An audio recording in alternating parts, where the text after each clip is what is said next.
What do you think is the best trilogy of all time? There are a lot of great trilogies out there. There is Star Wars, there's Back to the Future, there's Men in Black, there's the Godfather trilogy.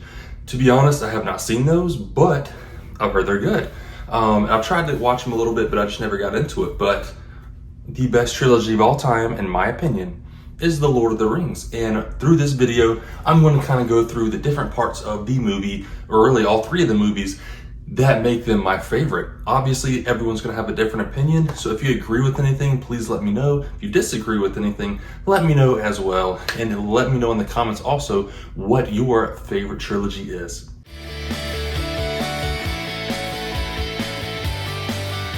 So I want to start by saying Lord of the Rings is the most awarded series in history, in the history of movies, with 17 Oscars and 11 of them just being from The Return of the King, which is the third movie. Absolutely amazing movie. And not only were these movies amazing when they came out, the extended edition came out in 2004, the DVD box set, which I do have, and I also have it on 4K, and then also 4K Steelbook as well, which The Two Towers is actually coming out next week, and I'll be picking that one up. But these movies are amazing. They've won so many awards. The cool thing about these movies too is they were all filmed at one time. So if you look at movies like Harry Potter, like The Godfather, like Men in Black, obviously those movies are more over time, and they film one movie, they see how it does, and they go to the second movie.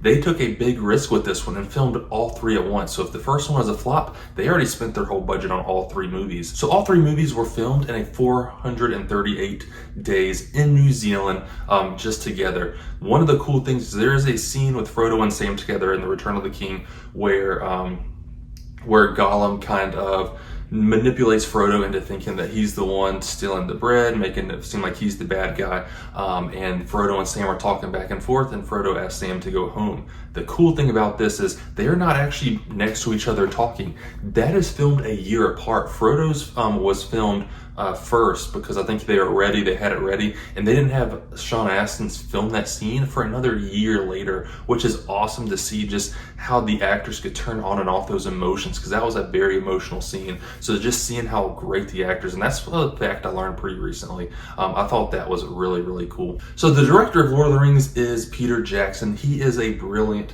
director. He is the 5th highest grossing movie director of all time. I feel like a lot of them are from Lord of the Rings. You also have the Hobbit trilogy that he made. He had King Kong, The Lovely Bones, and a lot of other movies. Some of them he actually made with his wife. Great director, really loves Lord of the Rings, and you could really tell all the little details he put in there, which really put this film over the top. So the next thing I like about this movie are honestly the actors and the casting choices. I do not think a movie is casted better than this movie was casted. And I think what I like too is a lot of the actors were not well known. I'm not saying all of them weren't well known and none of them had careers before this, but especially if you think about Orlando Bloom, he only made I think $175,000 for all three movies, which is very small for actors.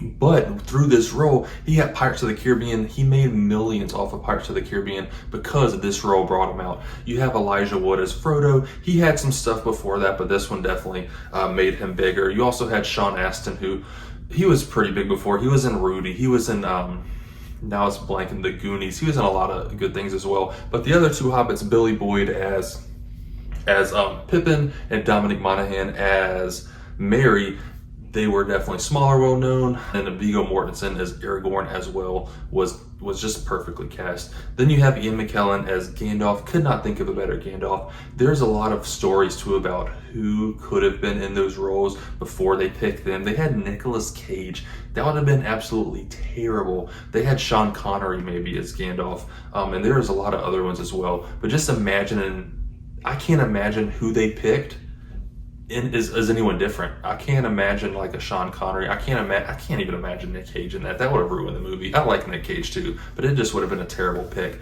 But then like I said, Viggo Mortensen as Aragorn was an absolutely perfect casting choice. He is Aragorn now. I feel like he is the king of Gondor. He's Aragorn. He is that character. And I feel like just a lot of these characters and casting choices just were brilliant. Just that's all I can say about that. The next thing that's great about this movie, and I feel like it was kind of lost in the Hobbit movie was all the practical effects. So in the Hobbit movies, you have just a ton of CGI, which it can look good, but it can take you out of it as well.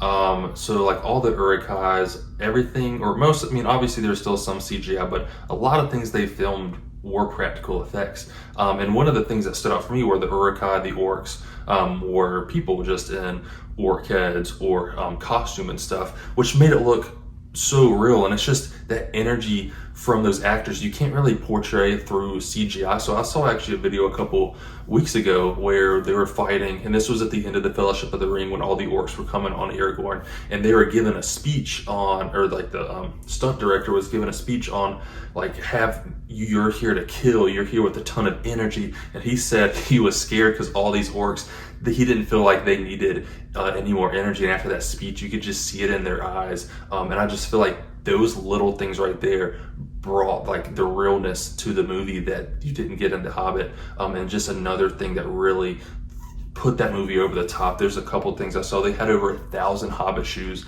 that they used throughout the movies. Over, I think, thousands of orc heads that they used. Just the practical effects they had were absolutely amazing.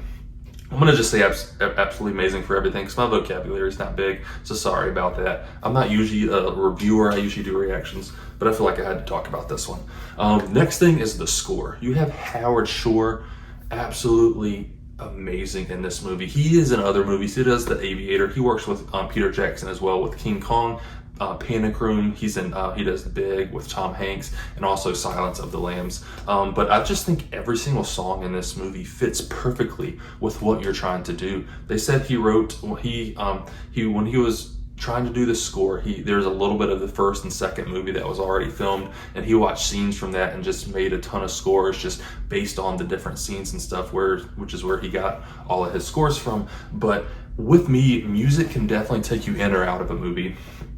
And his music in this movie, I still listen to at work. I'm doing work, I put in headphones, I'm listening to the Lord of the Rings soundtrack, and I'm not even lying, probably for the last couple of years I've been doing that. And it just fits so well with the narration. So with music, I feel like if it portrays that the emotion that's going on with it, it can really make or break a scene. And everything really just hit with me. There are a few songs that really stuck out to me, or Everybody Knows the Shire, or the Concerning Hobbits song, which is one of my favorites of all time. Just, I'll play the clip kind of over right now. Maybe, I don't know if I can get it. And I don't know, it's just brilliant how it is. It's so good, and I literally could just listen to that same like 10 seconds of this song on repeat over and over. You have other ones like The Road Ever Goes On, which is on the Fellowship of the Ring soundtrack, part 1 and part 2. You got to listen to both of them. You got the Sacrifice of Faramir when he is trying to take back Osgiliath, and he died, and that's where Billy Boyd sings his song in that one as well.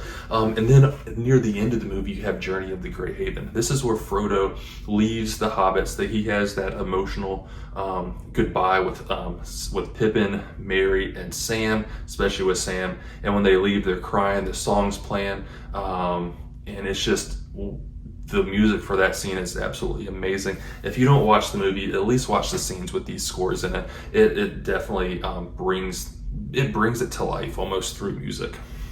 The next thing I wanted to talk about was the cinematography sets, like the sets, the set places, I guess, whatever you want to call it.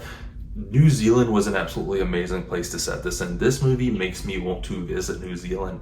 Honestly, I remember watching the Two Towers as a kid during the opening scenes before it gets to Gandalf fighting the Balrog, and it's just going through the snowy mountains, and I'm like, I want to visit this place. And I didn't really know you could, and I was actually watching The Office, where Dwight says he wants to hike the path to Mordor, and I was like, I didn't even know that was a thing. So ever since I've seen that episode, ever since then, I've been looking into going to Hobbiton. Just got to save some money, honestly, which is why I'm trying to do YouTube. So if you can subscribe, watch all my videos. I'm trying to get to monetization just to make some money to make those kind of trips. But the cinematography, wanting to visit Hobbitland is so good in this movie. It makes me it makes me want to visit New Zealand. And then there's just all these different scenes of like just them walking along with the score in the background. It also has the Battle of Pelennor whenever they are Another great cinematography, another great moment from the movies when they're lighting the beacons from Gondor to Rohan, and it's going all those miles showing the different beacons being lit, so until Rohan sees it to let them know that Gondor needs aid, and Aragorn running in. Just that music, going back to the score, and that cinematography of going through is so cool that I could watch that over. I can watch a lot of these scenes literally hundreds of times and never get old of them. But just the cinematography, the set design, the set location, I guess is what you're trying to say.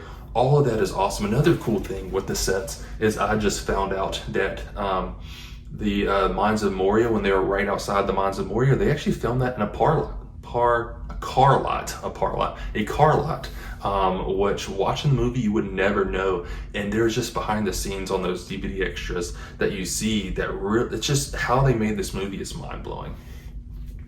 Another thing about this movie, honestly all three movies, is just how many amazing and iconic scenes there are. Usually in a movie you might get one iconic scene that you remember forever. This one has so many. I'm gonna name a few, but I could go on, and let me know in the comments what your favorite scene is from this movie. But the first one that I think a lot of people are gonna say are the Battle of Pelennor. I don't even know if I'm saying that right, but in the Return of the King, when the orcs are attacking Gondor, attacking Minas Tirith, the Rohinians with Theoden come and I don't know, they just come and help with them. But that speech that Theoden gives before, so inspirational. So you have all these Rohinians, these horse people running over the hill with the once again with the score in there as well. And another very cool thing that I saw about this is they had these people, whoever they wanted in the front of the movie were people that were like really trained, really knew how to ride horses. So it really showed in the movie too. Like these people knew what they were doing, and it looked so good. And there's another scene where Eomer, he has a spear and he like flips it over to his other hand. They said he practiced that for weeks, and one of the cameramen just happened to catch it, so they put it in, which is another cool thing. Not only was the director, the score great, but even the actors were so just bought into this movie. It really showed in the final product, and the execution through that was amazing. Another one is just Legolas being Legolas. The scenes, there's like two that come to mind with Legolas. I wanted to be Legolas as a kid. I bought a bow and arrow. I made my parents buy me a bow and arrow for Christmas when I was like 10 years old because I wanted to be Legolas when I grew up. The one of them is just the Helm's Deep scene. You know the scene I'm talking about. He flies the shield down the stairs. He rides it like a skateboard, shooting off the arrows. I don't care if it's not realistic. It looks so cool, and I don't care if people complain about it. That scene is amazing. Another one was the elephants. He goes up, takes the elephants out on his own, cuts the little thing. All the people fall off. I thought, and then slides down the elephant's trunk at the end. Third grade me watching that in theaters thought that was the coolest thing, and it still is. Another one I'm thinking of that I didn't write down, sorry, I have my notes here, so I'm looking, or when he gets on the horse when they're fighting the wargs in the two towers, where he grabs on and like launches around. That part looks fake, but I thought that was the coolest thing as a kid, and I watch it now, and I'm like, I'll make my wife watch it too when she's with me. Another one is just Helm's Deep in general. Helm's Deep might be the best battle war like scene, or at least battle scene for me, that I've ever even seen. It was very cool because I got to meet Craig Parker a couple months ago at a Comic-Con, and I asked him about it. He just said it took about 3 months to film. They filmed it outside, it was freezing. Then they filmed some of it in like a warehouse where it was like super hot. Very cool to hear him and how they filmed it. Another iconic scene that everybody knows, the Balrogs attacking Gandalf. He says, "You shall not pass." If someone says "you shall not pass," you know where that's coming from. People use it all the time. Even if you don't know Lord of the Rings, you know where that comes from. Another one is not really an iconic scene, but it kind of is within the Lord of the Ring people, and really just a cool fact, because I want to go over a couple of cool facts as well. There's a scene near the end of Fellowship of the Ring where Lurt, one of the Uruk-hai, are attacking Aragorn, and he throws his knife at him. In this scene, he's supposed to throw his knife kind of to the side a little bit, but with so much makeup and just stuff on, he couldn't see. He throws it at him, and when Aragorn in the movie swings his sword and hits the knife to deflect it, that actually happened. That was not CGI'd in. He actually did it, which just makes Viggo Mortensen the coolest person almost on this set, just from that fact alone. Another cool couple fun facts that I just think everybody knows. And near the end of the Fellowship of the Ring, when Sam was entering the river to go after Frodo, he actually steps on glass, tears his foot up, needs to get stitches, gets airlifted out, comes back, shoots it a couple days later.